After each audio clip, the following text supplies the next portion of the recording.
প্রিয় শিক্ষার্থীবৃন্দ, আশা করি সবাই খুব ভালো আছো। অনেকদিন পরে আবার তোমাদের সাথে ক্লাস নেওয়া হচ্ছে। এইভাবে মাঝখানে অনেকটা সময় গেল, তোমাদের শীতকালীন যে বন্ধ সেটা ছিল, প্লাস তোমাদের এক্সাম ছিল, এই কারণে অনেকদিন কিন্তু একটা লম্বা গ্যাপ ছিল। আশা করি এই বন্ধে সবাই সুস্থ ছিলে, ভালো ছিলে এবং আপনজনদের কাছেই ছিলে। আর মা বাবার কথা নিশ্চয়ই শুনেছ, কারণ তোমরা তো হচ্ছে আমার লক্ষ্মী ছাত্রছাত্রীরা। নিশ্চয়ই মা বাবার কথা শুনেছ, বাসায় ছিলে এবং পাশাপাশি পড়ালেখাটাও করেছো। আর কিছুদিনের মধ্যেই তোমরা যে পরীক্ষাটা দিয়েছো তার রেজাল্টও চলে আসবে। তো আশা করি সবাই খুব ভালো করবে এবং আমি যতদূর দেখেছি তোমরা আসলেই ভালো করেছো। তো আজকে আমরা একটা নতুন চ্যাপ্টার নিয়ে আলোচনা করব, সেটা হচ্ছে আমাদের ফিন্যান্স, ব্যাংকিং ও বিমা প্রথম পত্র থেকে। তো আমি হচ্ছি ফাতেমাতুল জোহরা, প্রভাষক, Narayanganj high school and college. তোমাদেরকে আজকের অনলাইন শ্রেণী কার্যক্রমে স্বাগত জানাচ্ছি। আজকে আমরা হচ্ছে আমাদের ফিন্যান্স, ব্যাংকিং ও বিমা প্রথম পত্রের দ্বিতীয় অধ্যায়টি করব। আমাদের প্রথম অধ্যায়টা কি ছিল মনে আছে? সেটা ছিল অর্থায়নের সূচনা, এবং সেখানে আমরা অনেকগুলো সিকিউরিটিজ সম্পর্কে কিন্তু জেনেছিলাম। কি কি বলো তো, মনে আছে কিনা তোমাদের? এবং সেগুলো আমরা আমাদের নবম দশম শ্রেণীতেও কিন্তু পড়েছি। সেগুলো কি ছিল? শেয়ার ছিল, বন্ড ছিল, ডিবেঞ্চার ছিল, অগ্রাধিকার শেয়ার ছিল, তাই না? তো এই সকল শেয়ার সমূহ, এই যে আমরা বলি শেয়ার, মালিকানা পত্র বা ঋণপত্র, এগুলো কি চাইলেই ক্রয় করা যায়? আমরা যখন বাজার থেকে কিছু কিনতে চাই, ধরো কাপড় কিনতে চাই, তখন আমাদের কি করতে হবে? আমাদের নিশ্চয়ই মার্কেটে যেতে হবে, কোনো একটা শপিং সেন্টারে যাবো। তো এই সকল জিনিসপত্র ক্রয় করতে আমাদের কি করতে হবে? বাজারে গিয়ে, বা আমরা যখন সবজি কিনি তখন কি করতে হবে? আমাদের বাজারে যেতে হবে এবং সেগুলো ক্রয় করতে হবে। তো আমরা এই যে শেয়ার, বন্ড বলছি, বিভিন্ন ধরনের ঋণ নিবে, এগুলো কি সহজেই চাইলেই পাওয়া যায়? এখন আমি যদি শেয়ার কিনতে চাই, আমি কি সহজে কিনতে পারবো? না, আমাকে নিশ্চয়ই একটা নির্দিষ্ট জায়গা থাকতে হবে যেখানে হচ্ছে আমি গিয়ে এই লেনদেনগুলো করবো। কারণ শেয়ার তো কোনো আলু নয়, কোনো সবজি না, বা কোনো পোশাক না, কোনো প্রসাধনী না যে আমি চাইলেই বাজারে যাব, একটা দোকানে গিয়ে ক্রয় করে নিয়ে আসবো। শেয়ার হচ্ছে এগুলো একটা সিস্টেমেটিক ওয়ে আছে। তো এই জিনিসগুলাই যে আমরা বলছি শেয়ার, বন্ড, অগ্রাধিকার শেয়ার, ডিবেঞ্চার, এগুলো আসলে বিক্রি হয় যেই বাজারে, সেটাকে বলা হয় আর্থিক বাজার। তো আমাদের যেই আজকে যেই টপিক, সেটা হচ্ছে আমাদের দ্বিতীয় অধ্যায়, সেটার নাম কি? অর্থায়নের আইনগত দিকসমূহ। এই যে আর্থিক বাজারের কথা আমরা বলছি, তোমরা কেউ কেউ হয়তো শুনে থাকবে এই আর্থিক বাজারের নাম, বা কেউ হয়তো যে প্রথমবার শুনছো আর্থিক বাজার। তো আর্থিক বাজারটা কি? আর্থিক বাজারটা হচ্ছে যেখানে হচ্ছে অর্থ এবং অর্থের যে সম্পদগুলো, সেগুলো হচ্ছে স্বল্প মেয়াদে এবং দীর্ঘ মেয়াদে ক্রয় বিক্রয় করা হয়ে থাকে। স্বল্প মেয়াদে আমরা কতদূর জানি? স্বল্প মেয়াদে আমরা জানি 1 বছর বা তার কম সময়ের জন্য যে সকল অর্থ বা আর্থিক সম্পদ থাকবে, সেগুলো ক্রয় বিক্রয়ের জন্য যে বাজার, সেটাকে বলা হবে মানি মার্কেট বা আর্থিক বাজার। এবং আরেকটা আছে যেটা হচ্ছে দীর্ঘমেয়াদী। দীর্ঘমেয়াদী বলতে কি? দীর্ঘমেয়াদী বলতে আমরা এখানে বলবো যে 1 বছর থেকে তার দীর্ঘ সময়ের জন্য, 1 বছর বা তার উপরে দীর্ঘ সময়ের জন্য এই যে অর্থ বা আর্থিক সম্পদগুলো ক্রয় বিক্রয় করা হবে, তো সেই সকল ক্রয় বিক্রয় করার জন্য যে বাজার, সেটাও হচ্ছে আর্থিক বাজারের আন্ডারে। এখন এই আর্থিক বাজারে দুটো উপাদান থাকবে, সেগুলো কি? চলো আমরা একটু জেনে নিচ্ছি। আর্থিক বাজারে দুটি অঙ্গ আছে। এই দুটি অঙ্গ কি কি? প্রথম অঙ্গ হচ্ছে অর্থ বাজার বা মানি মার্কেট। অর্থ বাজার বা ইংরেজিতে যদি আমরা বলি মানি মার্কেট।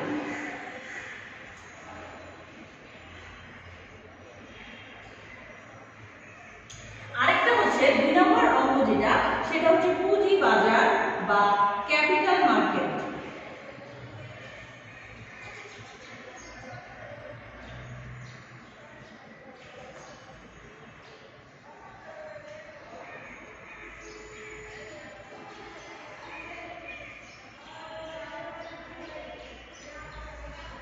তো দুটো অঙ্গ কি কি? একটা হচ্ছে অর্থ বাজার বা মানি মার্কেট, আর একটা হচ্ছে পুঁজি বাজার বা ক্যাপিটাল মার্কেট।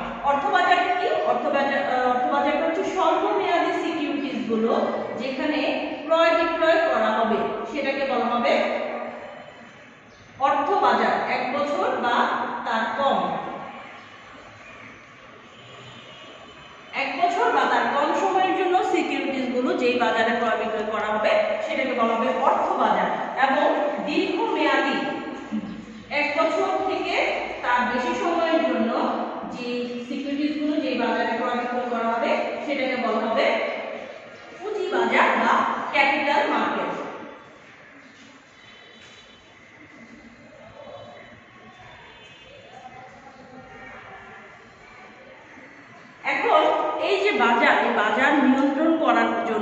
কিন্তু বিভিন্ন ধরনের প্রতিষ্ঠান থাকে।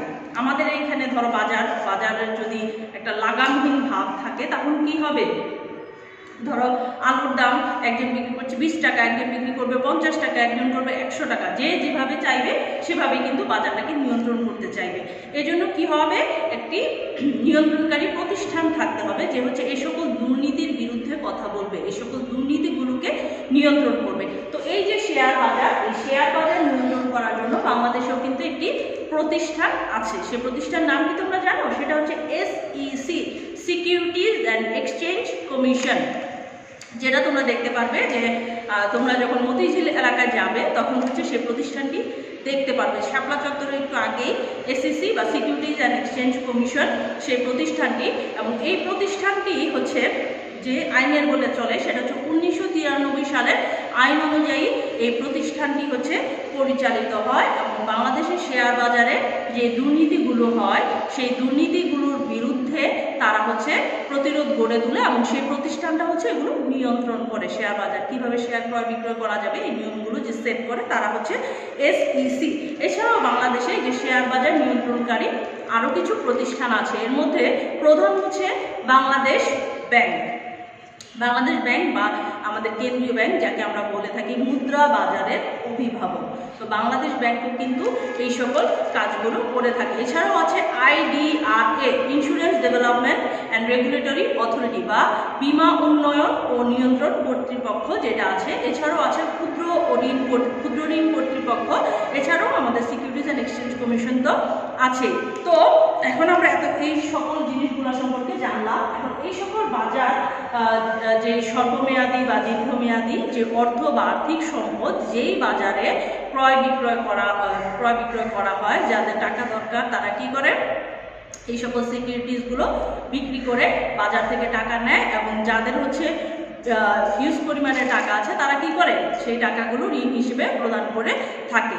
এখন আমরা এগুলো সবগুলো ডিটেইলস জানবো, তাহলে চলো নেক্সটে চলে। তো এখন আমরা আর্থিক বাজার সম্পর্কে ডিটেইলসে জানবো। এখানে দেখো আমি কয়েকটি উদাহরণ লিখে দিয়েছি তোমাদের জন্য। আর্থিক বাজার সম্পর্কে জানতে হলে প্রথমে হচ্ছে জনাব সজীবের ব্যবসায় সম্প্রসারণের জন্য 10 বছরের জন্য 4 লক্ষ টাকা ঋণ প্রয়োজন। এখানে কি দেখো 10 বছরের জন্য, তার মানে একটা লং টার্মের জন্য জনাব সজীবের হচ্ছে ঋণটা প্রয়োজন। এরপর আছে সুরমা কোম্পানির নতুন বিল্ডিং নির্মাণ এবং মেশিন ক্রয়ের জন্য 5 কোটি টাকা ঋণ প্রয়োজন। তার মানে একটি হিউজ অ্যামাউন্টের লোন কিন্তু তার দরকার। তারপর হচ্ছে রিমা ট্রেডার্সের কাঁচামাল ক্রয়ের জন্য 2 লক্ষ টাকা ঋণের প্রয়োজন। এখানে অ্যামাউন্টটা কিছুটা কম, তার মানে স্বল্প অ্যামাউন্ট। তারপর কি আছে, সরকার ট্রেজারি বিল ইস্যু করে 3 মাসের জন্য 50 কোটি টাকা ঋণ নিবে। তার মানে এখানে আমি কি দেখতে পাচ্ছি, এখানে আমরা দেখতে পাচ্ছি যে স্বল্প মেয়াদের জন্য একটা হিউজ অ্যামাউন্টের লোন কিন্তু সরকার নেবে। এছাড়াও যে পার্সোনাল লোনগুলো আছে, যদি বলি যে কারো ফ্রিজ বা টিভি ক্রয় করতে হলে লোন দরকার, তো এগুলো আমরা দেখলাম যে বিভিন্ন মেয়াদের লোন এবং বিভিন্ন টার্মস অ্যান্ড কন্ডিশনে কিন্তু বাজার থেকে নেওয়া যায়। এর মধ্যে কারা কাজ করে, এর মধ্যে যারা কাজ করে তাদের একজনের হচ্ছে অনেক হিউজ অ্যামাউন্ট থাকে, তার মানে উদ্বৃত্ত টাকা থাকে, এবং আরেকজনের যাদের হচ্ছে এই লোনগুলো দরকার তাদেরকে আমরা কি বলতে পারি, তাদের বলতে পারি যে টাকার ঘাটতি থাকে। এই যে উদ্বৃত্ত এবং ঘাটতি, এই যে একটা নেটওয়ার্ক বা স্থানের মাধ্যমে এই যে একটা পথ প্রদর্শন করে দেওয়া, এই কাজটাই কিন্তু আর্থিক বাজার করে দেয়। কারণ তা না হলে কি হতো, এই যে টাকা দরকার, এই যে 2 লক্ষ টাকা দরকার মার্কেট আসতে, সে কোথায় খুঁজতো, কার কাছে খুঁজতো, এটার তো একটা ওয়ে থাকতে হতো। ধরো তার কোন বন্ধু বান্ধবের কাছ থেকে চাইলো, বা 50 কোটি টাকা আমরা কোন ফ্রেন্ডের কাছে চাইলাম, এত হিউজ অ্যামাউন্টের লোন কিন্তু কোনো একজন ব্যক্তির পক্ষে দেওয়া কিন্তু অসম্ভব হয়ে পড়ে। তো এখন আমি কারো কাছে যাব না, কারো কাছে হাত পাতবো না, একটা প্রতিষ্ঠানের মাধ্যমে আমি হচ্ছে এই টাকাগুলো নিব। এখন এই ওয়েটা আমাকে কে দেখিয়ে দিবে, এই ওয়েটা আমাকে দেখিয়ে দিবে হচ্ছে আর্থিক বাজার। ওরা এমন একটা নেটওয়ার্ক তৈরি করবে যেখানে হচ্ছে যাদের উদ্বৃত্ত টাকা থাকবে অথবা যাদের ঘাটতি থাকবে, উভয় পক্ষ যাবে এবং হচ্ছে তাদের টার্মস অ্যান্ড কন্ডিশনস মোতাবেক হচ্ছে সেই টাকাগুলো কালেক্ট করবে এবং যারা যোগান দিবে তারা হচ্ছে সেই টাকাগুলো যোগান দিবে। তো এর মাধ্যমে আমরা আর্থিক বাজারের যে বৈশিষ্ট্য তার সম্পর্কে কি বলতে পারি যে আর্থিক বাজার হচ্ছে এমন একটি নেটওয়ার্ক বা স্থান যেখানে হচ্ছে উভয় পক্ষ বলতে আমি বলতে চাচ্ছি যে যাদের ঘাটতি আছে টাকার এবং যাদের হচ্ছে উদ্বৃত্ত অ্যামাউন্ট আছে তারা হচ্ছে একসাথে হয়ে টাকা লেনদেন করতে পারে। তাহলে প্রথম কি হবে, প্রথম যে বৈশিষ্ট্য সেটা হচ্ছে নেটওয়ার্ক বা স্থান। আর্থিক বাজার হচ্ছে অর্থ এবং আর্থিক সম্পদের একটি নেটওয়ার্ক বা স্থান। এবং দ্বিতীয় বৈশিষ্ট্য আমি কি বলতে পারি, দ্বিতীয় বৈশিষ্ট্য বলতে পারি যে এই আর্থিক বাজারে হচ্ছে কি করে স্বল্প ও দীর্ঘ মেয়াদে অর্থ এবং আর্থিক সম্পদের লেনদেন হয়ে থাকে। দুটো বৈশিষ্ট্য, প্রথমটা বলেছি নেটওয়ার্ক এবং স্থান এবং দ্বিতীয়টা কি বলেছি, দ্বিতীয়টা বলেছি স্বল্প ও দীর্ঘ মেয়াদের যে অর্থ ও আর্থিক সম্পদগুলো থাকে সেগুলা হচ্ছে বিনিময় হয়ে থাকে। আর কি কি জিনিস বিনিময় হয়ে থাকে এখানে দেখো, এখানে বিনিময় হয়ে থাকে হচ্ছে শেয়ার, বন্ড, অগ্রাধিকার শেয়ার, ট্রেজারি বিল সম্পর্কে আমরা একটু পরে হচ্ছে ডিটেলসে জানবো। এখন এই বাজারে কি থাকে, যাদের ঘাটতি এবং উদ্বৃত্ত দুই শ্রেণীর লোক কিন্তু এখানে মজুদ থাকে। আশা করি তোমরা ডিটেলস বুঝতে পেরেছো আর্থিক বাজার সম্পর্কে, যে আসলে যাদের ঘাটতি উদ্বৃত্ত যাই থাকুক আর্থিক বাজার কি করে এই দুই শ্রেণীকে একসাথে করে এই লেনদেনের সুযোগ করে দেয়। এখন আমরা জানবো আমাদের যে মানি মার্কেট সম্পর্কে বলেছিলাম, দুটি অঙ্গ আছে আর্থিক বাজারের, আমরা তার প্রথম যেই অঙ্গ অর্থ বাজার সম্পর্কে জানবো। এখন কি জানবো বলেছিলাম, আমরা বলেছিলাম অর্থ বাজার বা মানি মার্কেট সম্পর্কে জানবো। তো অর্থ বাজার বলেছিলাম একটু আগে যে যেখানে হচ্ছে যেই বাজারে স্বল্প মেয়াদী সিকিউরিটিজ গুলো ক্রয় বিক্রয় হয়ে থাকে সেগুলোকে বলা হয় মানি মার্কেট বা অর্থ বাজার। এখন এই অর্থ বাজারের উপাদানগুলো কি কি, অর্থ বাজার কতগুলো উপাদান আছে যেগুলো দেখে আমরা বুঝবো যে কেন, বা ধরো বাজারে গেলাম, একটা সবজির বাজার, একটা হচ্ছে মাছের বাজার, কোনটা কাপড়ের বাজার, সেটা নিশ্চয়ই একটা উপাদান থাকে এক একটা ব্যবসায়ের। তো এই যে মানি মার্কেট তারও কিন্তু কিছু উপাদান আছে। প্রথমটাই আমরা যদি বলি সরকারি যে উপাদানটা সেটা হচ্ছে টি বিল বা ট্রেজারি বিল, যেটা হচ্ছে সরকার ইস্যু করে থাকে।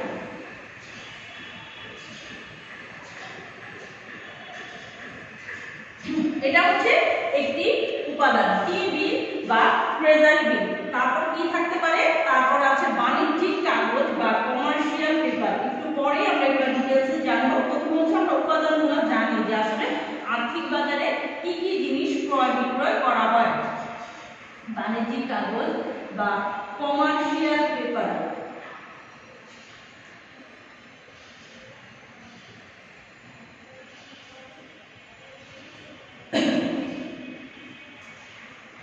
তারপরে হচ্ছে যেটা সম্পর্কে আমরা জানবো সেটা হচ্ছে রেপো বা রিপারচেজ এগ্রিমেন্ট বা পুনঃক্রয় চুক্তি।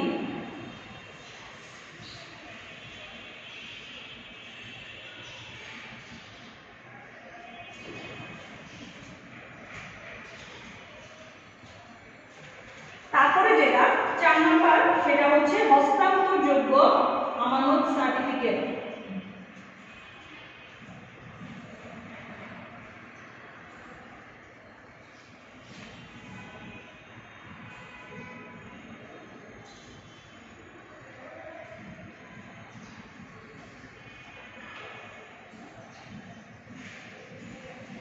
দেখো প্রথম কি লিখেছি, প্রথমে লিখেছি টি বিল বা ট্রেজারি বিল, তারপর হচ্ছে কমার্শিয়াল পেপার বা বাণিজ্যিক কাগজ, তারপর হচ্ছে পুনঃক্রয় চুক্তি বা রেপো রিপারচেজ এগ্রিমেন্ট আমরা যেটাকে বলি, তারপর হচ্ছে হস্তান্তরযোগ্য আমানত সার্টিফিকেট, তারপর আরেকটা আছে সেটাকে বলা হয় ব্যাংকের স্বীকৃতিপত্র বা ব্যাংকার্স অ্যাকসেপ্টেন্স, ব্যাংকের স্বীকৃতিপত্র। এখনই আমি ডিটেইলসে সেগুলো বলবো, জাস্ট তোমাদেরকে নামগুলো বলে দিলাম। তো কি কি, ট্রেজারি বিল, বাণিজ্যিক কাগজ, পুনঃক্রয় চুক্তি বা রিপারচেজ এগ্রিমেন্ট, রেপো, হস্তান্তরযোগ্য আমানত সার্টিফিকেট, তারপর হচ্ছে ব্যাংকের স্বীকৃতিপত্র। এখন এগুলা ক্রয় বিক্রয়ে যারা সহায়তা করে আমাদের বাণিজ্যিক ব্যাংকগুলোও কিন্তু একটা কাজ করে। তারা কি করে জানো, স্বল্প মেয়াদে বিভিন্ন ব্যাংকের কাছ থেকে ঋণ নেয় বা ঋণ দেয়, যেগুলো হচ্ছে যে কোনো সময় আমি কল করে নিয়ে নিতে পারি। যেমন ধরো আমি একজনকে লোন দিলাম 20,000 টাকা, এবং তাকে একটা শর্ত জুড়ে দিলাম যে এই টাকাটা আমি যখন চাইবো তখন হচ্ছে আপনি আমাকে ফেরত দিবেন, কারণ যে কোনো সময় আমার টাকাটা লাগতে পারে। তো বাণিজ্যিক ব্যাংক বা কমার্শিয়াল ব্যাংক যেগুলো আছে সেগুলো কী করে, এই ধরনের স্বল্প মেয়াদে লোন দিয়ে থাকে। বিশেষ করে এই সকল লোন সাধারণত একদিনের জন্য হয়ে থাকে। তো এগুলোকে বলা হয় কল মানি।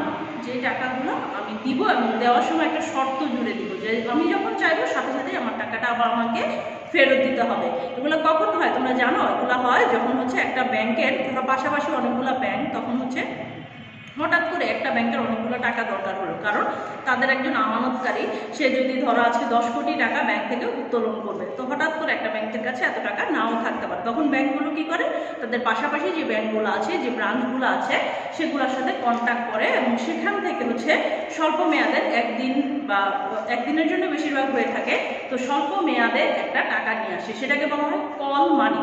এখন এই টাকার উপরে কিন্তু একটা বিশাল অ্যামাউন্টের ইন্টারেস্টও দিতে হয়। তো যেই ইন্টারেস্টটা দেওয়া হয় সেটাকে বলা হয় কল মানি রেট। তার মানে যেই হারে যেই টাকাগুলো নিবে, যেই হারে সেই সুদটা প্রদান করবে সেটাকে বলা হয় কল মানি রেট। এটা হচ্ছে কল মানি। কল মানি কি? টাকা। তার মানে যে কোনো সময় ডাকতে পারে টাকা ফেরত দেওয়ার জন্য, এবং একটা সুদের হারে দেওয়া হবে, সেটাকে বলা হবে কল মানি রেট। এখন আসো আমরা এই যে উপাদানগুলো বললাম সেগুলো সম্পর্কে ডিটেলসে জানি। তো আমরা যে জিনিসটা সম্পর্কে জানবো সেটা হচ্ছে টি বিল বা ট্রেজারি বিল সম্পর্কে। এই বিলটা ইস্যু করে কে?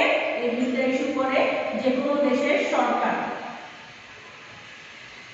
ট্রেজারি বিল আমাদের দেশের সরকারের যখন টাকার দরকার হবে স্বল্প মেয়াদের জন্য, তখন সরকার কি করবে? সরকারের আমরা বাজেট সম্পর্কে জেনেছি যে আমাদের দেশের বাজেট কিন্তু হচ্ছে ঘাটতি বাজেট। তার মানে কি? আমাদের আয়ের চেয়ে কিন্তু ব্যয় অনেক বেশি, কারণ আমাদের মতো উন্নয়নশীল দেশ যেগুলো, সেখানে হচ্ছে এত টাকা থাকে না যে আমরা আমাদের যে উন্নয়ন কার্যক্রমগুলো আছে সেই কার্যক্রমগুলো পরিচালনার জন্য নিজেদেরই অর্থ কিন্তু আমাদের জন্য যথেষ্ট না। তখন আমাদের কি করতে হয়?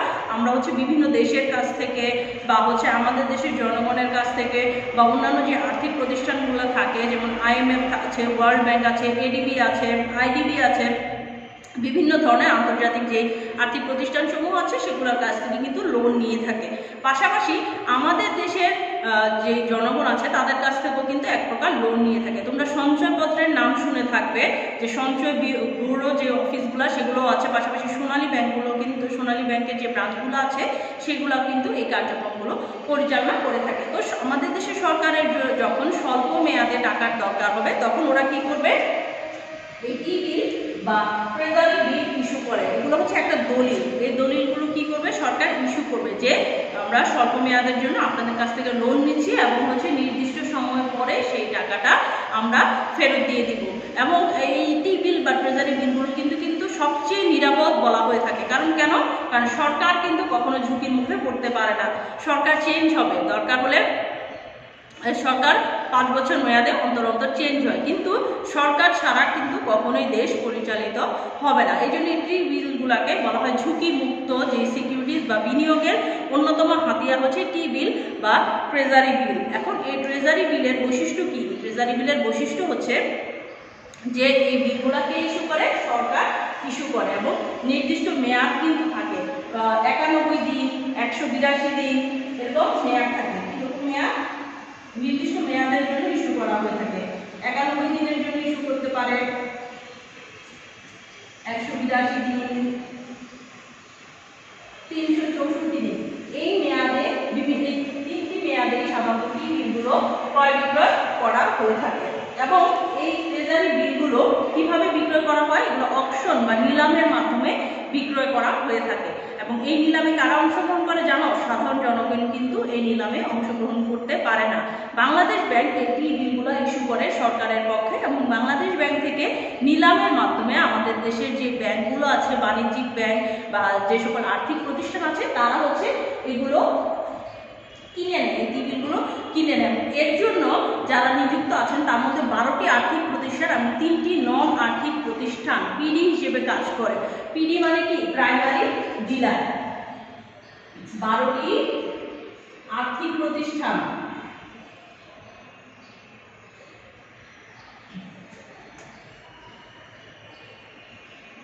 এবং 3টি নন আর্থিক প্রতিষ্ঠান এই পিডি বা প্রাইমারি ডিলার হিসেবে কাজ করে, যারা এই বিলগুলো ক্রয় বিক্রয়ে সহায়তা করে।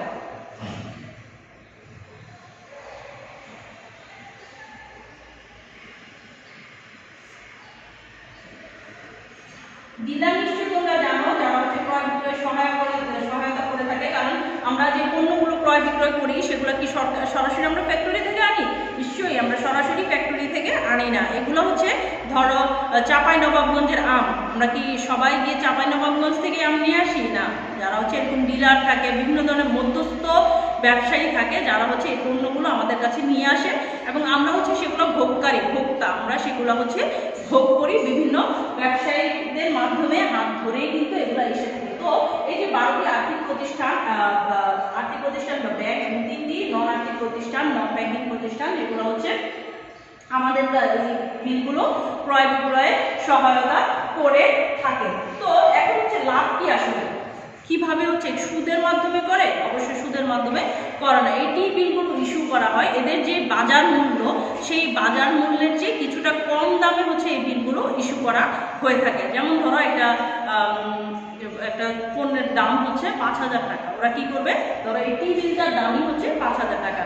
এখন বাংলাদেশ ব্যাংক যখন সরকারের পক্ষে এগুলো ইস্যু করবে, তারা 4,000 টাকায় এগুলো হচ্ছে বিক্রয় করবে। তো বিক্রয় করার পরে যখন মেয়াদ পূর্তি হয়ে যাবে, যেমন ধরো যদি 91 দিনের জন্য ইস্যু করে 91 দিন যখন হয়ে যাবে, তখন হচ্ছে বাংলাদেশ ব্যাংক এই সিকিউরিটিটা বা এই বিলটাই তাদের কাছ থেকে 5,000 টাকায় কিনে নেবে। এই 4,000 এবং 5,000-এর যে পার্থক্য, সেটাই হচ্ছে আসলে ওনাদের মুনাফা। এখানে কিন্তু আলাদাভাবে কোনো ইন্টারেস্ট বা সুদ প্রদান করা হয় না। এই যে কিছুটা কম দামে তাদের কাছে প্রথমে তাদের কাছে প্রথমে ইস্যু করা হয় এবং পরবর্তীতে তাদের কাছ থেকে ন্যায্য দামেই এই জিনিসটা কিনে নেয়। এই যে এই পার্থক্যটা, সেটাই হচ্ছে তাদের মুনাফা। ঠিক আছে, ট্রেজারি বিল সম্পর্কে আমরা জানলাম। এখন আমরা জানবো হচ্ছে বাণিজ্যিক কাগজ সম্পর্কে। বাণিজ্যিক কাগজ বা কমার্শিয়াল পেপার 2 নম্বর উপাদান অর্থ বাজারে, মানি মার্কেটের 2 নম্বর উপাদান হচ্ছে বাণিজ্যিক কাগজ বা কমার্শিয়াল পেপার। এই কমার্শিয়াল পেপার হচ্ছে যেগুলো হচ্ছে বড় বড় নামি দামি প্রতিষ্ঠান, সেগুলো আমাদেরকে ব্যবসায়িক ভাষায় বা আমাদের বইয়ের ভাষায় বলা হয় blue chips company. Blue chips company বলতে বড় বড় নামি দামি প্রতিষ্ঠান। এর মধ্যে কি হতে পারে, ইউনিলিভার হতে পারে, বেক্সিমকো ফার্মাসিউটিক্যালস যেটা আমরা জানি, স্কয়ার হতে পারে, বাটা হতে পারে, অনেক বড় বড় প্রতিষ্ঠান, গ্রামীণ, ব্র্যাক, সেগুলো কি করে, তাদের যখন টাকার দরকার হবে স্বল্প মেয়াদে, তখন তারা এই ধরনের বাণিজ্যিক কাগজগুলো ইস্যু করে। প্রত্যেকটা কিন্তু এক একটা দলিল, তার মাধ্যমে এই দলিলগুলোর মাধ্যমে তারা নিশ্চয়তা দেয় যে তারা আমাদের যে টাকাটা নিচ্ছে স্বল্প মেয়াদের জন্য একটা নির্দিষ্ট সময় পরে সেই টাকাটা হচ্ছে ফেরত দিবে। তো এই বাণিজ্যিক কাগজের কিন্তু একটা মেয়াদ থাকে। এই মেয়াদটা কতদিন? 3 মাস থেকে 270 দিন।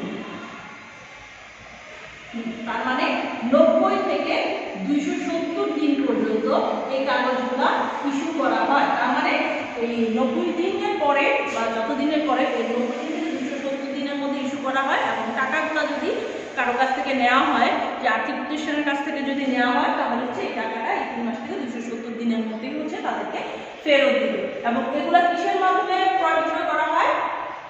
সরাসরি করা যায়, ট্রেজারি বিল যেমন সরাসরি করা যায় না, নিলামের মাধ্যমে ক্রয় বিক্রয় করা যায়। এখানে কিন্তু সরাসরি বা ডিলারের মাধ্যমে এই সকল প্রতিষ্ঠানের শেয়ারগুলো ক্রয় বিক্রয় করা যায়, শেয়ার গ্রহণ। এবং এর ক্রেতা কারা জানো? এর ক্রেতা হচ্ছে আমরা সাধারণ জনগণ হতে পারি, ব্যাংক হতে পারে, বিভিন্ন আর্থিক প্রতিষ্ঠান এই বাণিজ্যিক কাগজগুলো ক্রয় করতে পারে এবং বিনিময়ে তাদেরকে স্বল্প মেয়াদের জন্য লোন প্রদান করতে পারে। তো প্রথমে আমরা 2টা উপাদান সম্পর্কে জানলাম, এখন আমরা আরো কিছু উপাদান সম্পর্কে জানবো। ব্যাংকের স্বীকৃতিপত্র সম্পর্কে। ব্যাংকের স্বীকৃতিপত্র বা ব্যাংকার্স অ্যাকসেপ্টেন্স। এখানে কি করে, একটি ড্রাফট প্রস্তুত করে নির্দিষ্ট পরিমাণ অর্থ নির্দিষ্ট সময়ের জন্য প্রদানের নিশ্চয়তা প্রদান করে। কি বৈশিষ্ট্য? নির্দিষ্ট পরিমাণ অর্থ ড্রাফটের মাধ্যমে ব্যাংক তৈরি করে। এই ড্রাফট বাণিজ্যিক ব্যাংকগুলো ড্রাফটের মাধ্যমে নির্দিষ্ট পরিমাণ অর্থ নির্দিষ্ট সময়ের জন্য প্রদানের নিশ্চয়তা প্রদান করে।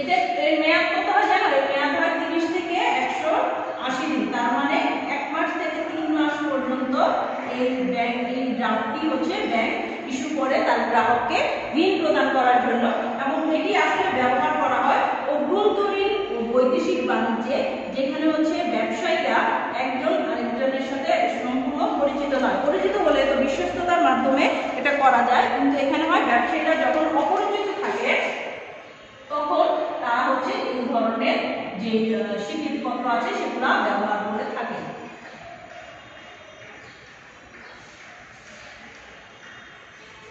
তো কি বললাম আমরা? ব্যাংকের স্বীকৃতিপত্র হচ্ছে একটা ড্রাফট, যেখানে হচ্ছে ব্যাংক তার গ্রাহককে নির্দিষ্ট পরিমাণ অর্থ নির্দিষ্ট সময়ের জন্য প্রদানের যে নিশ্চয়তা আছে সেটা প্রদান করে, এবং হচ্ছে এর মেয়াদ হচ্ছে 30 থেকে 180 দিন, এবং হচ্ছে এটা কিসে ব্যবহৃত হয়? এটা ব্যবহৃত হয় অভ্যন্তরীণ এবং বৈদেশিক বাণিজ্যে। বাণিজ্যিক ব্যাংকগুলো এই ধরনের ড্রাফট ইস্যু করে থাকে। তারপর আমরা যেটা জানবো সেটা হচ্ছে রিপো বা রিপারচেজ এগ্রিমেন্ট। এটা আবার কি? এটা আসলে হচ্ছে গিয়ে নাম শুনেই বোঝা যাচ্ছে যে রিপারচেজ, পুনরায় ক্রয় করা হবে। এটা এমন এক ধরনের দলিল, সেটা হচ্ছে কি যখন আমি ক্রেতাকে এই দলিলটা প্রদান করব তখন তাকে একটা শর্ত জুড়ে দেব যে আমি আপনাকে এই দলিলটার বিনিময়ে আপনার কাছ থেকে টাকা নিচ্ছি, এবং পুনরায় আমি আপনাকে টাকাটা পরিশোধ করলে আপনি আমাকে এই দলিলটি ফেরত প্রদান করতে বাধ্য থাকবেন। এর জন্য এর নাম হচ্ছে রেপো বা রিপারচেজ এগ্রিমেন্ট। ধরো আমার একটা স্বর্ণের বালা আছে, সেই বালাটি আমি একজনকে দিলাম, বিনিময়ে তার কাছ থেকে টাকা নিলাম, এবং তাকে বললাম যে আমি যখন আপনাকে টাকাটা পরিশোধ করে দিব আপনি আমার সেই স্বর্ণের যে বালাটি আছে সেটা আবার আপনি আমাকে ফেরত দেবেন। এটাই হচ্ছে রিপারচেজ এগ্রিমেন্ট। এবং এই যে লেনদেনটা হয় সেটা সাধারণত কি হয়? সেটা সাধারণত 1 দিনের জন্য হয়ে থাকে, শুধুমাত্র 1 দিনের যা কারণে হয়ে থাকে সেটাকে বলা হয়, যেই রেটের মাধ্যমে এই লেনদেনটা হয়ে থাকে সেটাকে বলা হয় রেপো রেট। তো পুনঃক্রয় চুক্তি, এগুলো আসলে ডিটেলসে কিছু নেই, এই জিনিসগুলো তোমাদের যে অনুধাবনমূলক প্রশ্ন আছে এগুলাতে এসে থাকবে।